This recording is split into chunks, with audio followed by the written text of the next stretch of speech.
Hey everybody, how you doing? Great Thursday afternoon. Amen. Welcome to everybody. Thank you. I love that intro. Love it, love it, love it. Hey, look, if you get a chance, go ahead and like and share this broadcast. I believe this is going to be a help to somebody. Normally on a Thursday afternoon, we be playing hymns, and we're going to do some of that a little later on. But today I wanted to share how Philip takes care of his voice and also give you some advice and ideas for those of y'all who are singing or preaching or involved in a whole lot of stuff where it involves your voice, whether it could be talking on the phone, in sales, marketing, anything like that. Vocal care is vital. This voice right here is a muscle. It's got to be taken care of. It's got to be treated correctly, or it can become abused. And when it's abused, it's a very, very difficult thing to overcome. And if you sing in church like I do, or you sing gospel music like I do, we have a hard time because a lot of our technique is not proper, it's not correct, or we haven't adjusted to what needs to happen in order for us to sing in our genre correctly. So those are some vital things. Feel free to ask questions as well in the chat. As you like and share, let's please everybody like this broadcast and share it. Let people know, hey, if you're interested in learning how to be a better vocalist or learning how to take care of your voice better, this is absolutely essential for those who need it. Okay, so let's get right to it. Let me get to first of all, thank you all for joining. Appreciate it. Let's get right to step one. Let me just first of all just say my testimony. So when I started this ministry of doing hymns online, first of all, I've been doing hymns online since 2014. But when we started during the pandemic, which God had called me to do something totally on a whole nother level that I had no knowledge of, that I would later graduate into, I found myself singing a lot more often. So singing every morning, three times in the evening during the week for long periods of time. Also talking during the day because at the time I was teaching school as well. So I was teaching 3 classes a day in the morning, doing a morning broadcast, which we call morning devotion. Sometimes I would do something in the afternoon, and then I would broadcast in the evening 3 days a week. So 6 days a week I'm singing, plus Sunday morning church, in which I'm leading worship, or either I'm participating in singing background when somebody else is leading worship. So that's a lot of singing. How do I take care of my voice? Well, I thought I did. I mean, I'm a voice minor in college. I'm a piano major, voice minor, graduated from Bowie State University. And I thought I was doing pretty good, doing what I normally do. But when I assumed this schedule, something happened to me October 2020, I realized that my voice was fading away. Something had happened in my vocal cords. And so I went to the ear, nose, and throat doctor, find out that I wasn't hemorrhaging, which means my vocals weren't bleeding. That's like an emergency situation in the sense that you need to stop everything. But I had severe inflammation in my cords, which was causing raspiness in my voice. It was also causing me hoarseness. Couldn't hit high notes no more. Couldn't do any of that. All I could do was barely, I was singing, let's say if I was da da da da da da da, I probably couldn't get beyond this C. Da, I'd be, and so there were a lot of times when I was singing songs at that point, after I realized something was wrong, I was dropping keys way down, trying to still do morning devotion. And then during evening worship, I was just playing the majority of the time, trying to nurse my voice back, because I do practice holistic methods. I'm not advocating for holistic medicine, but I do practice holistic methods. So when the doctor told me, when he gave me his advice, which was basically to go on vocal rest for 2 weeks, I knew that I couldn't do that because of what I'm currently doing every day. So that wasn't going to help. What I could do is scale back So I did scale back. I didn't sing when I could, and then I sang only when I had to. So I did that. So that was my testimony. And then I started watching some videos, started seeing what other folks were doing, other singers were doing to take care of their voice every day. And I started adopting these techniques, as well as some advice from my hymns family, in terms of in terms of what they're doing. So I came up with these three things, based off what I learned, um, that will really, really help. The first thing is, and I'm gonna give some more, is a steam inhaler. So steam inhaler. This is a steam inhaler. This is by My Pure Mist. Okay, this is a steam inhaler. What this does is that you put it on your nose, cover your face. It puts steam down your throat, gets to your vocal cords directly. It gets to them fast. The whole issue, if you have a vocal problem or if you do a lot like I do, the issue is inflammation. You want to keep the inflammation down, because once you have inflammation, you're going to have hoarseness, raspiness, and a whole wide range of problems that could come after that. So this thing cuts on like this. I'm gonna cut mine on. I do it every morning, 6:30 every morning for 15, 20 minutes. It cuts on. It blows steam right down my nose, and that really, really helps in the morning, along with water, along with drinking room temperature water, to help me get my voice at least to a point where I can warm up. So this is a steam inhaler. This costs in the store about $149, and you have to buy these little water packs come with it. But once they run out, you have to buy refills. It only takes distilled water. I'm not sure if it's distilled water. I got to look that up. But it takes these little water packs. It's clean water. It's been purified. You put it in there so they can blow steam. It does also come with some essential oils, but I don't recommend that. Don't recommend doing that at all. If you're a person that uses essential oils, I would put it in my hand and inhale it that way. I wouldn't put it in this for the purpose of treating your voice. So that's one, steam inhaler. The second thing is gargling with sea salt and warm water. Now, I'd heard about this a long time ago, but when one of my hymns family members, Sister Ethel Lewis, just kept sending me messages. You need to gargle. You need to gargle. And I knew about it. I decided to start doing it.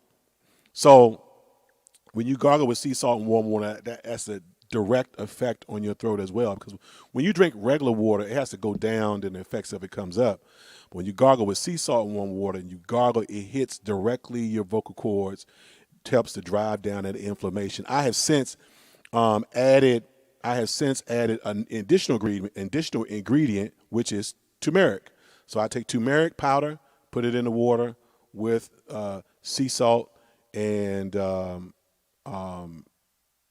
warm that water up, and I gargle at least 20 seconds with the water. Sometimes I gargle longer, depending on what's going on, how bad my situation is, what it is I have to do. And if you're really, really in a tumultuous situation with your voice, you would gargle every 2 hours throughout the course of a day. Every 2 hours you gargle. I was doing a recording last year during the time when my voice was just starting to find its way back.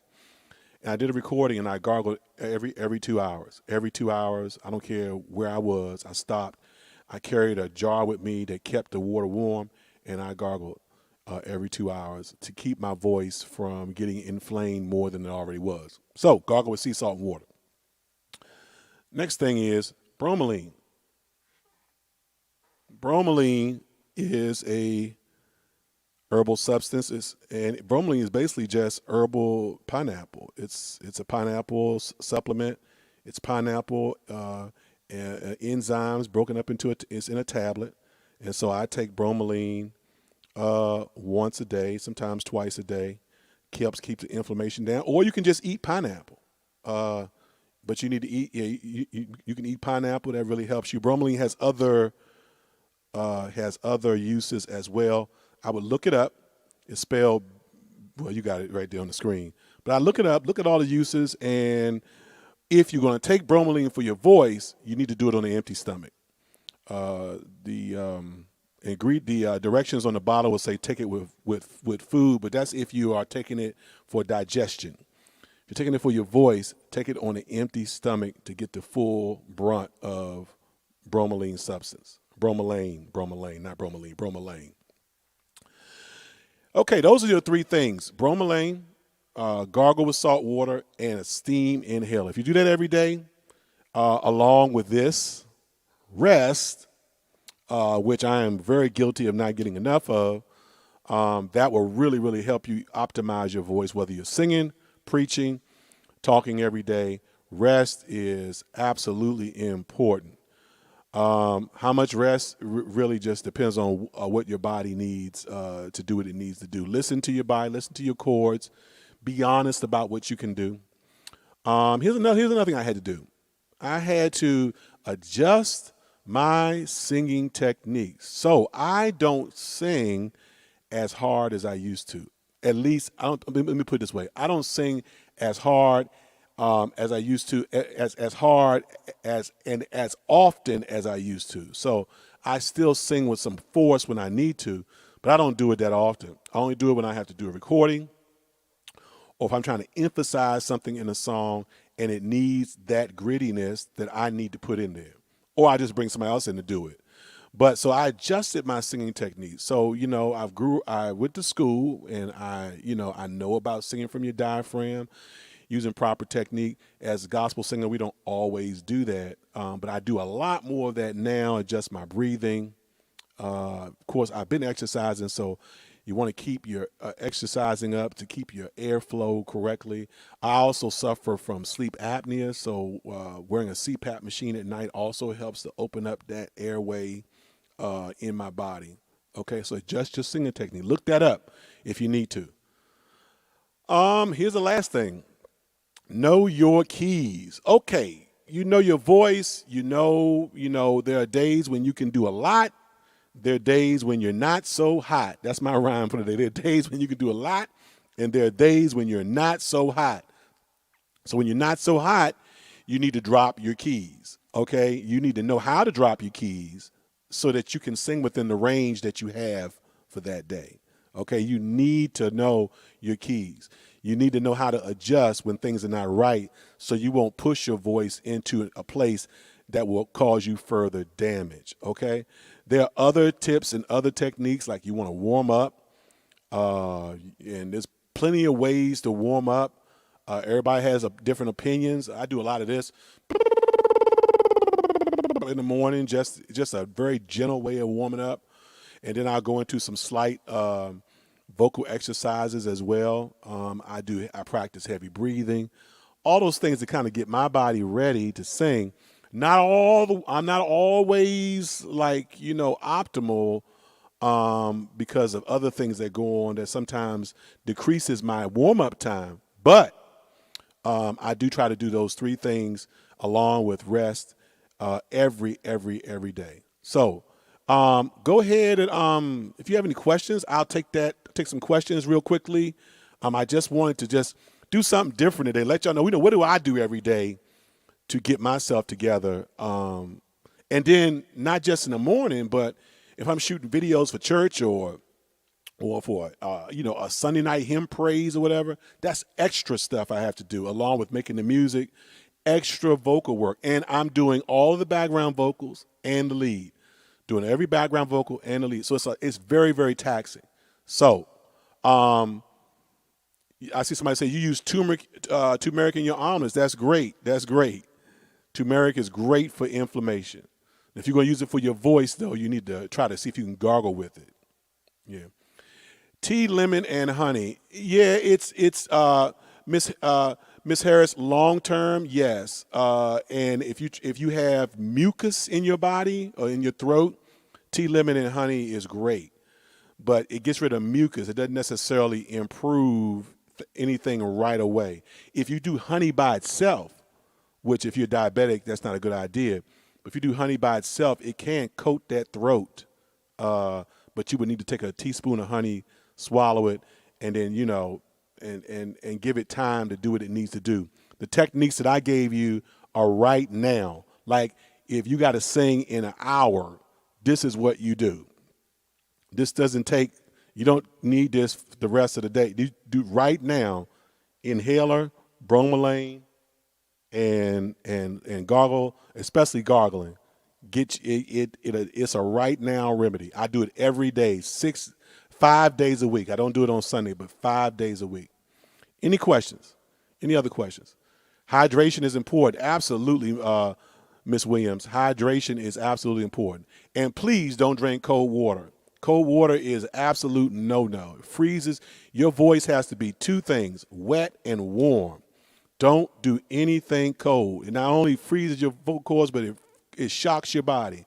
So don't do cold water unless you're working out, okay? So the vocal cords, when they are wet and they're warm, they are ready to go, all right?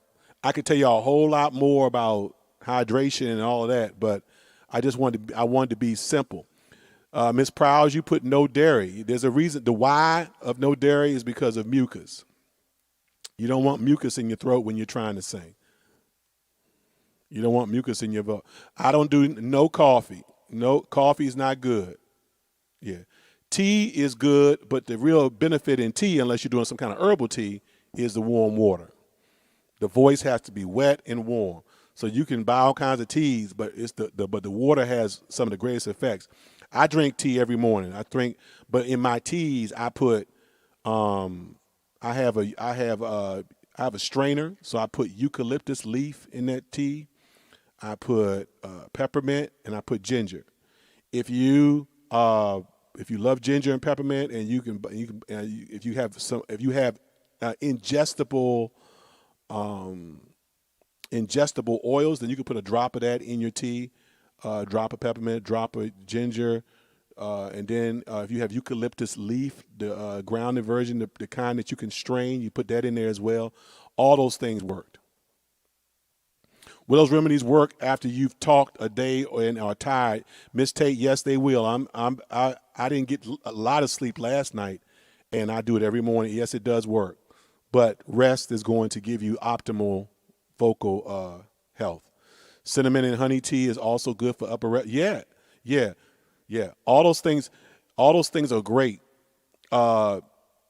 Tea, I don't drink tea for an immediate effect. I drink tea for an effect maybe like in an hour from now.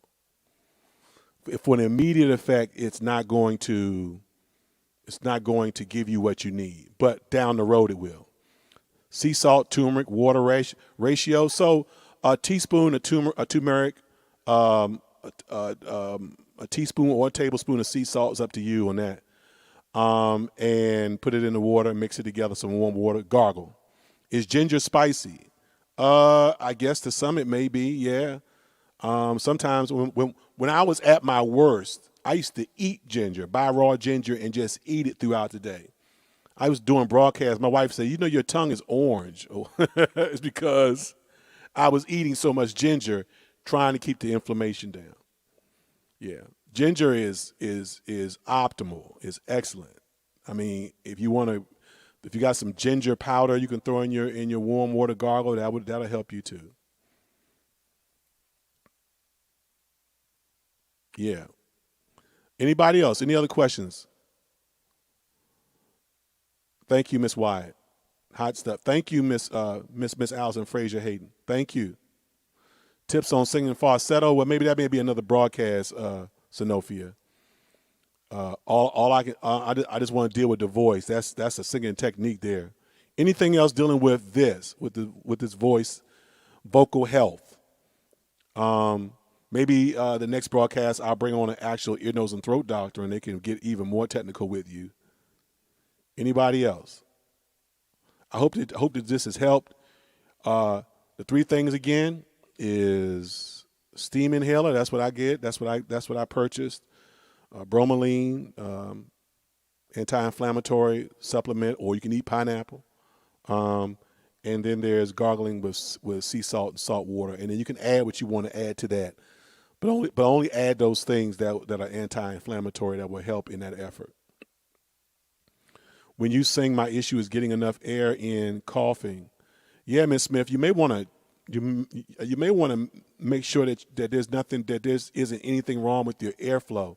I found that out in terms of me when I went to the dentist. The dentist looked down my throat and says, something's going on with your airflow. And then I had to go to a sleep doctor and get diagnosed with sleep apnea, which helped me to open up more air, which gave me more air to sing better, to do things better.